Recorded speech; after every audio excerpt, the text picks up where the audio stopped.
సంవత్సరాల తరబడి ఎన్ని మందులు వాడినా మీ మోకాల నొప్పులు తగ్గట్లేదా? ప్రాణ పెయిన్ క్లినిక్ లో అత్యాధునిక చికిత్స. జగన్ పై హత్యాయత్నం కేసులో బెయిల్పై విడుదలైన కోడికత్తి సీను తెలుగుదేశం పార్టీలో చేరాడు. కోనసీమ జిల్లాలోని టానేలంకకు చెందిన జనిపల్లి శ్రీనివాస్ అలియాస్ కోడికత్తి సీను టీడీపీ తీర్థం పుచ్చుకున్నాడు.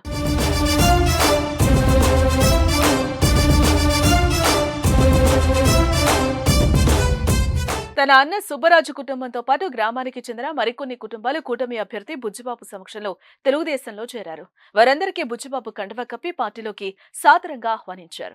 ఈ సందర్భంగా కోడికత్తి సీను మాట్లాడుతూ, జగన్మోహన్ రెడ్డి అంటే నాకెంతో అభిమానం. ఆయన ముఖ్యమంత్రి కావాలని నేను చేసిన ప్రయత్నం ఫలించినా నా జీవితం మాత్రం 5 ఏళ్లు కటకటాల వెనక మగ్గిపోయింది. రాష్ట్రంలో అన్ని పార్టీల వారు నాకు సంఘీభావం తెలిపారు. కానీ నేను అభిమానించిన వైఎస్ఆర్సీపీ నుంచి మాత్రం ఏ ఒక్కరూ సహకరించలేదు. ప్రస్తుతం నేను బతికి ఉండడానికి కారణం ఎస్సీ సంఘాలు, ప్రతిపక్షాలే అని చెప్పారు కోడికత్తి సీను.